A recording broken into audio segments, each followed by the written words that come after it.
close to their career. Perfect combination, boy. Hemp hard, legends in the South. This is sports fans' only home for the hottest sports show around. These guys are on fire. Let's go.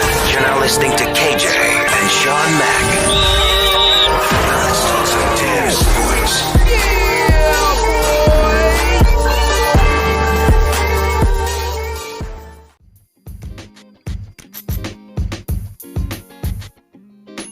Welcome back to Sports Fans Only. I am your host, KJ, checking in from Bridgeport, Connecticut. Hope you guys had a beautiful week as we gear up for the weekend. There's a lot of stuff in the sports news the last few days. This whole Brian Flores thing and him suing the NFL. Such a bizarre set of circumstances. So the story kind of goes that he interviewed with the Giants, and as all coaching candidates, they sit back and they wait for the Giants to call them back to let him know whether or not they got the job. I'm assuming that's what happened based on his reaction.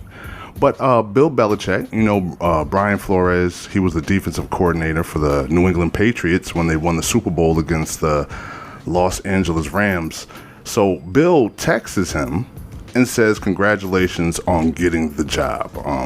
I'm proud of you, blah, blah, blah, blah, blah, blah." So I'm guessing he said something to make Flores think that Bill was talking about Brian Doble, I think that's his name, the actual man that got hired. He was the offensive coordinator for the Buffalo Bills.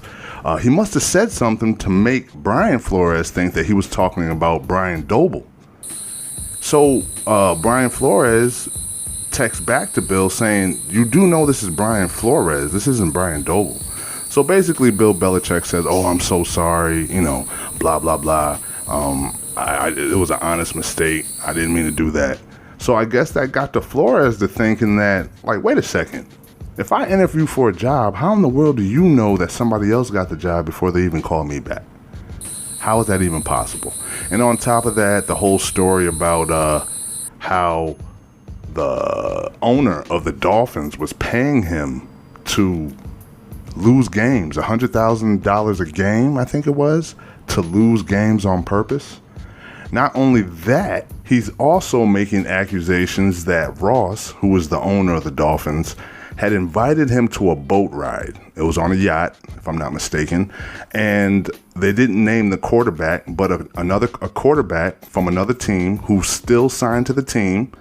Now we can only guess who that may be, Deshaun Watson, but that's just a guess on my part.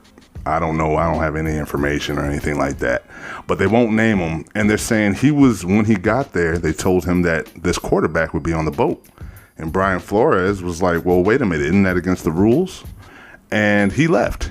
He admitted that he left. He was like, "I don't want any parts of that." And according to him, ever since then, the owner has had it out for him, pretty much despises him. So you have that. And then you also have him accusing John Elway of conducting his interview hungover.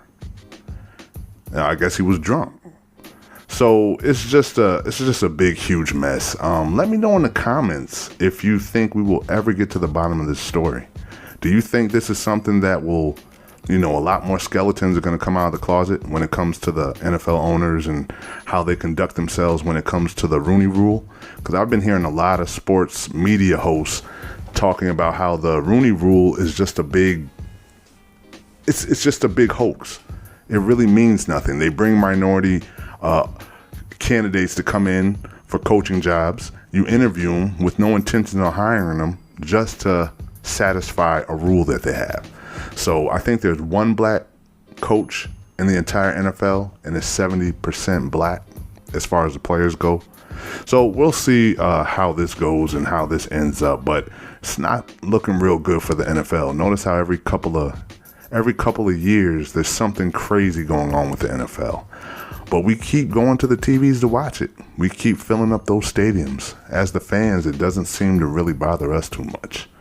That's just my opinion. Quick side note, we just recruited the newest member and the newest face of the SFO brand, and this kid is an amazing talent. He's only a sophomore at Brian McMahon High School. He's a rising star on the Brian McMahon football team located in Norwalk, which is my alma mater. He's a strong safety and a slot receiver, and the kid's just a beast. His name is Adrian Vega. He's the son of Louis Vega, who I went to high school with, one of the best linebackers in the school's history, just an all-around beast. So he had two sons come through there, actually. Damian Vega, who was a star quarterback, probably goes down as top 3 McMahon quarterback of all time, probably, in my opinion. And now you have Adrian Vega. We call him A Boogie.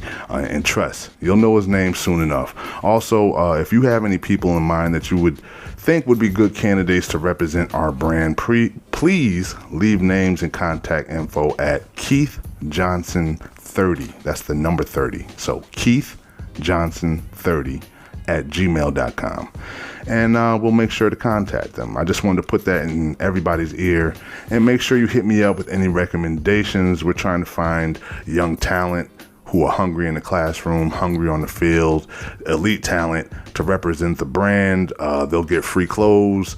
Once we start moving further into what we're doing, there'll be a lot more in store for these kids coming up, and once they get into college and stuff like that. We got big things in store, so I just wanted to let you guys know that as well. Now, for the reason why we are here today, I have something planned for you guys today.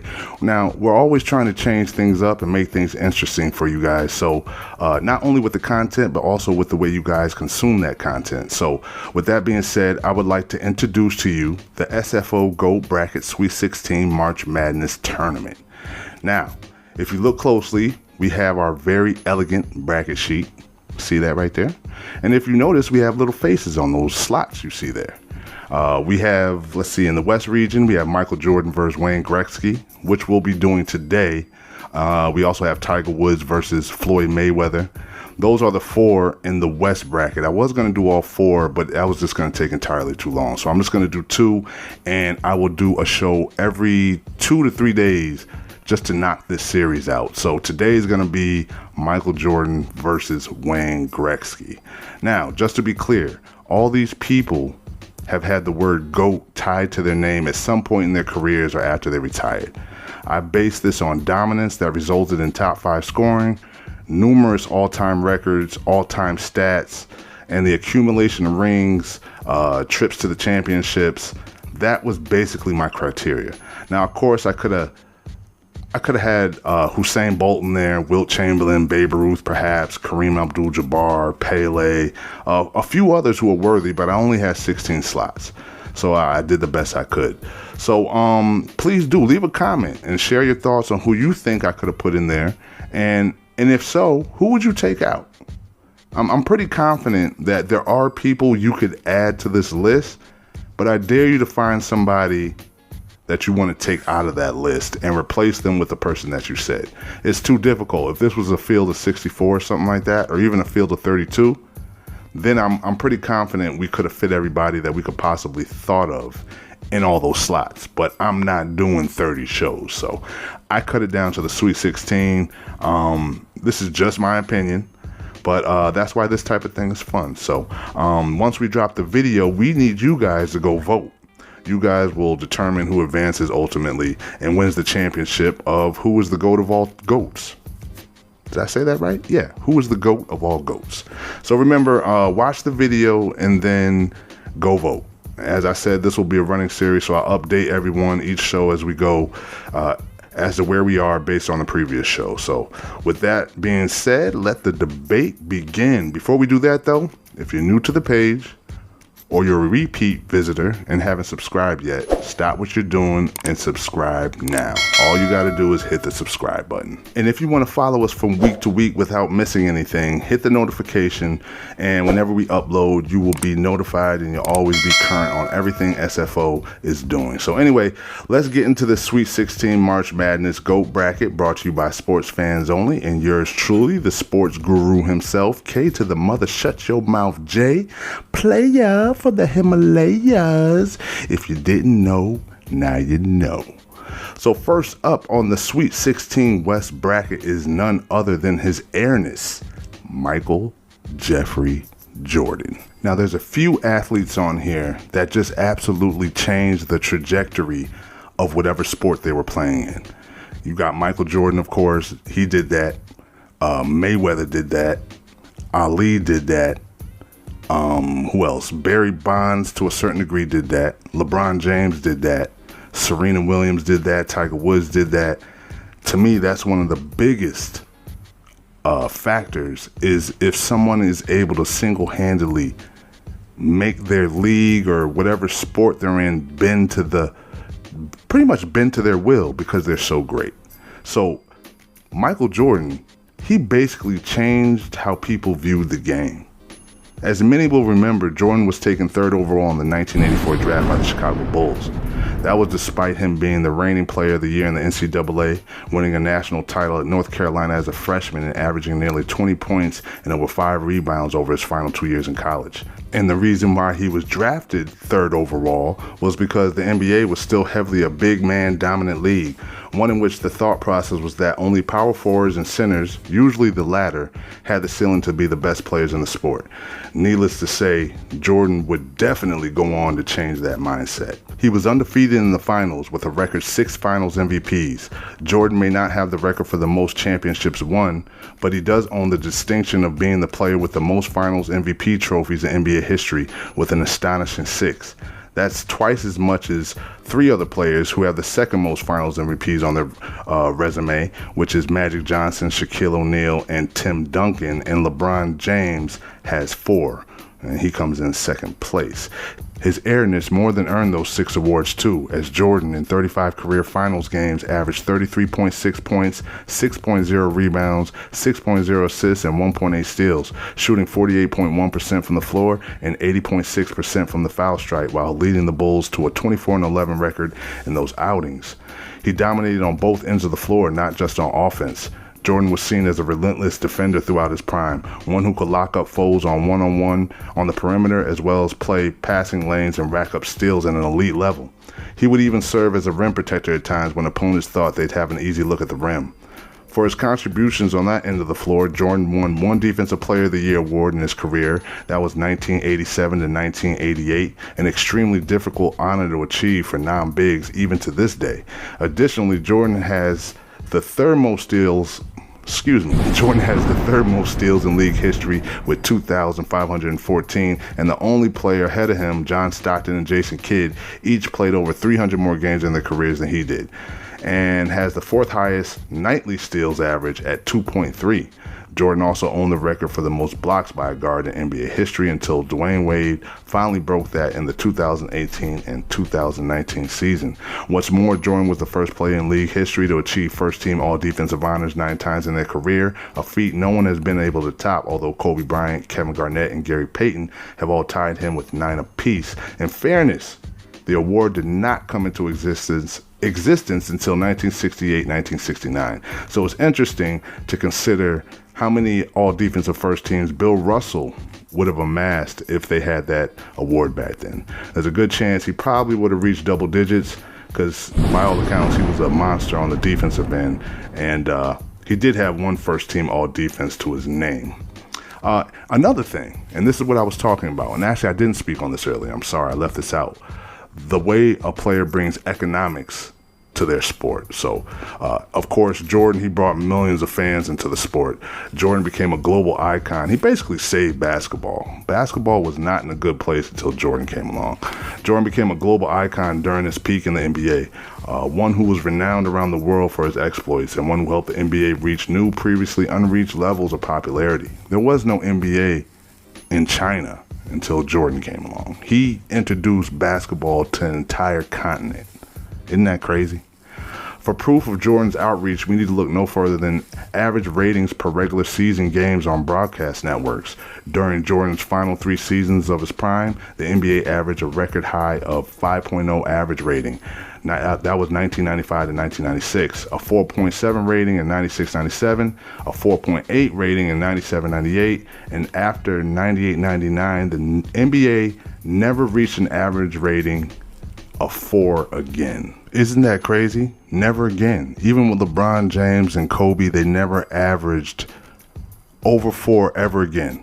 And just for comparison's sake, the average rating in 2018 and 2019 was 2.2, less than half of the averages during Jordan's final Bulls years. And that's without even discussing Jordan's popularity overseas when he becomes the most popular sports figure for a long stretch of time. He had the highest peak of any basketball player ever. Few players can come close to matching Jordan's overall excellence, but none can match the prolonged peak he had in the NBA. Jordan led the league in scoring 7 seasons in a row, ranging from 1986-1987 until his final season before his first retirement in 1992-1993, averaging 33.2 points, 6.4 rebounds, 6 assists, 2.8 steals, and 1 block on 51% shooting, and 31% from the three-point line and 84% from the free throw line. It's absolutely insane. Couple that with all the awards Jordan earned during that stretch: 3 championships, 3 finals MVPs, 3 regular season MVPs, 1 defensive player of the year, 7 all-star appearances, and 7 first-team all-NBA distinctions. He's alone in one certain historical accomplishment. Speaking of awards, Jordan is the only player ever to win Rookie of the Year, MVP, Finals MVP, and Defensive Player of the Year in their career. Just absolute dominance. Just going back and reading all this stuff, it's like, wow, man. It's just crazy. He has the most combined regular season and finals MVPs. Jordan may not be the player with the most regular season MVP awards, as that honor belongs to Kareem Abdul-Jabbar, who won 6 to Jordan's 5, which is tied for the second highest along with Bill Russell. However, when combining final MVPs and regular season MVPs, Jordan finishes at number 1 with 11. Man, among these seasons, Jordan had a strong case for MVP, but didn't win it in 1988, 1989, when it went to Magic Johnson. He could have easily won it that year. Despite Jordan outpacing him in just about every raw and advanced metric, in 1996 and 1997, when he led the league in scoring and headlined one of the best Bulls teams ever, he didn't win it that year neither. So he boasted the best scoring average, partially because he retired twice before retiring for good after 2 seasons with the Washington Wizards. Don't forget about that. That actually happened. Jordan ranks merely 5th in points scored with 32,292 points. However, Jordan still ranks number 1 overall career scoring average at 30.12 points per game, and an absolutely ridiculous feat in its own right.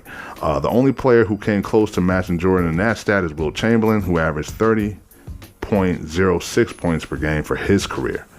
After those two comes Elgin Baylor, who was a full 2.7 points behind the first and second place finishers in that statistic, followed by the rest of the field trailing behind by even wider margin. So no one even really comes close to averaging 30 points a game, which is amazing. And a lot of people would like to say he faced much more physical defenses in his peak. I would say that the people that were defending him weren't that elite on that defensive side, but that's another story for another day. Let me leave my opinion out of this. Perhaps the most ridiculous part of Jordan's previously discussed 7-year peak is the fact that it came at a time where defenses were allowed to be extremely physical, edging the line of flat out dirty. We all remember the Pistons and all those boys, the bad boys.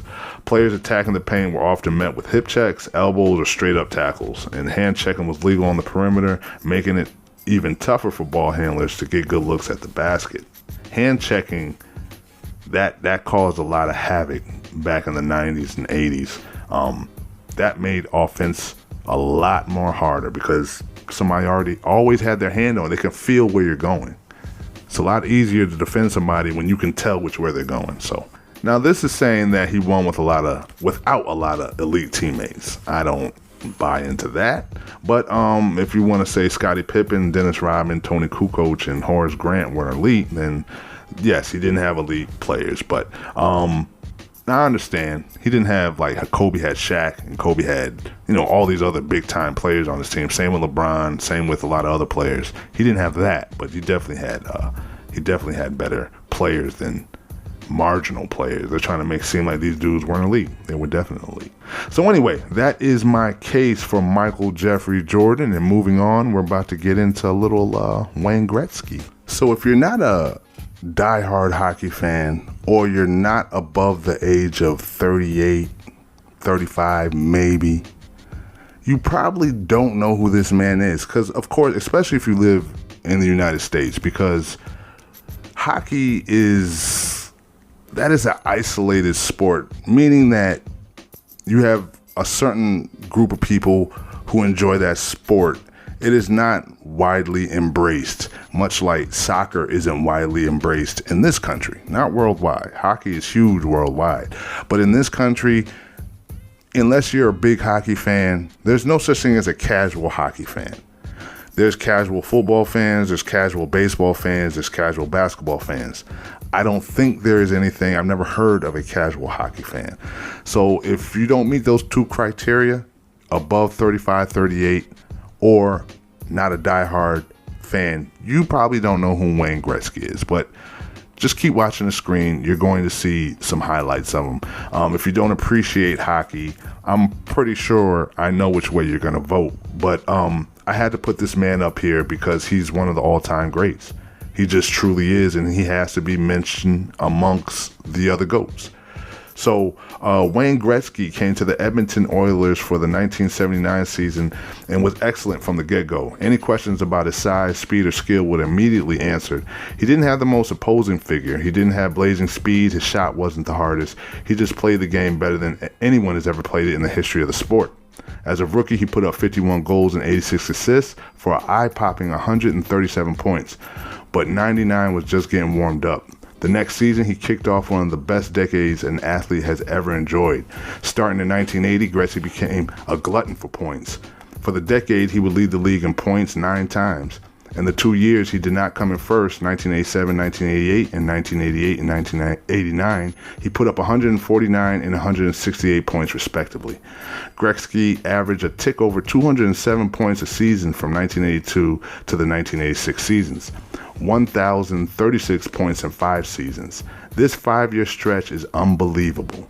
For context, future Hall of Famer Sidney Crosby, which a lot of you younger kids probably do know, he played for Pittsburgh, he didn't reach 1,027 career points until his 12th campaign. Wayne Gretzky did it in 5, and his first 5 at that.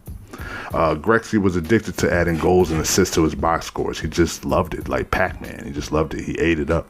When it came to the playoff, Gretzky knew how to answer all the bells. 6 different springs, he led the playoffs in points, including each of the 4 times he raised the Stanley Cup. 4 of the top 5 highest point totals in playoff history belong to Gretzky. Not surprisingly, he holds that record with a ridiculous 47 points in 18 contests when the Oilers captured their second straight cup in 1985. Speaking of records, Gretzky is practically the answer to any NHL trivia question. Who has the most goals all time? Gretzky, 894. Who has the most goals in the season? Gretzky, 92 in 1982. Who had the most consecutive seasons with at least 100 points? Gretzky, 13 seasons from 1979 to 1992. Not to mention his era include punishing physical play, much like Michael Jordan. Skaters were able to get away with holds and late hits.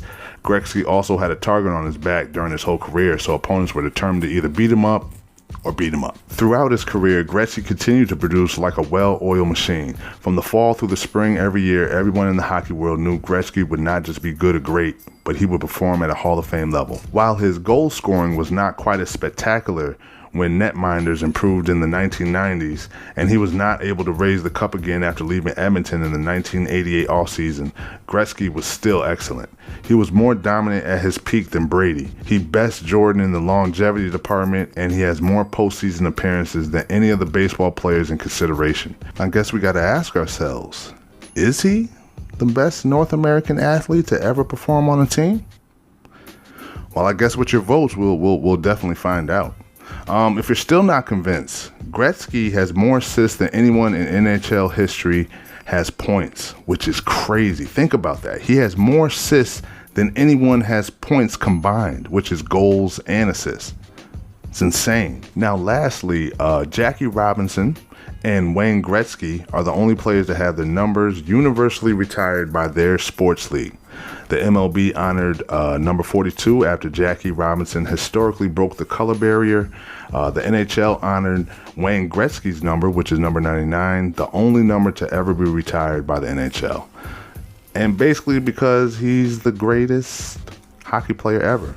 NBA fans, you'll have some people say LeBron, some may say Kareem. I'll say 85% will say Michael Jordan. But in NHL circles, I think it's unanimous. I know it's unanimous. It's Wayne Gretzky. The buck stops with him. So there you have it, folks. That was the West region that featured Michael Jordan versus Wayne Gretzky. And the next show will be the second half of the bracket, the West bracket, which will be Tiger Woods versus Floyd Mayweather. And I want you to base all this stuff off their accomplishments, achievements, dominance, awards, competition, impact on their particular sport, how much money they brought to the sport, how many fans they brought to the sport, longevity, and I want you guys to vote and who you think will advance to the Elite Eight. Let's please try to go off facts and not emotion, tangible evidence, and not what we feel or the opinions of the individual. Please, please, please, please. Stuff like that clouds our judgment. If I don't know anything else, this is one thing I do know is that our subscribers and fans are the most intelligent fans and subscribers on any sports channel. And I know you guys will select the most worthy athlete. Don't forget that after you watch this video, there will be a poll on the channel that will be uploaded right after this video. So please go vote. If you like this style of interactive content, please leave a message and tell us so we can create new ways to involve you guys, because you guys are becoming family, man. We care about what you guys think. So big shout out to Martin the Machine. That's his new nickname, Martin the Machine, one of our dedicated followers. I call him that because he supports nonstop. He participates. He goes hard with the support. So I call him Martin the Machine because he just goes at it. He straps up the boots. He comes in the comment section and he lets us know that he's there. So big shout out to Marte. Big shout out to D-Ray. He's been in the comment box the last few videos. What's good, my G? Of course, Sean Mack, C. Anthony, Jean Renaud, Harry Bridge, my mom, my wife, my daughter, my soon-to-be granddaughter.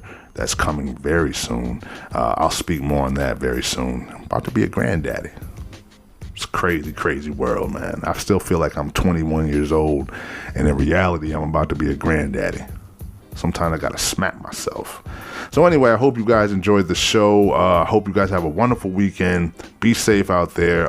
You will most definitely see me on Sunday on the SK debate with the fellas. Don't forget, Super Bowl Sunday from 1 to 3. We will be doing a live show in New Canaan. I said I was going to get the name of the restaurant. I totally forgot. I'll get that to you on the SK debate. But we'll be going live. So right before the Super Bowl, if you don't have anything to do, hit us up on YouTube. We will be going live and interacting with the fans at the restaurant. Adrian Vega, the new face of SFO, he's going to be there. We're going to interview him. We're just going to have a good old time, man. So definitely check us out there. What else? Yeah, I think that's it. So anyway, you guys be good. And until next time, as always, peace.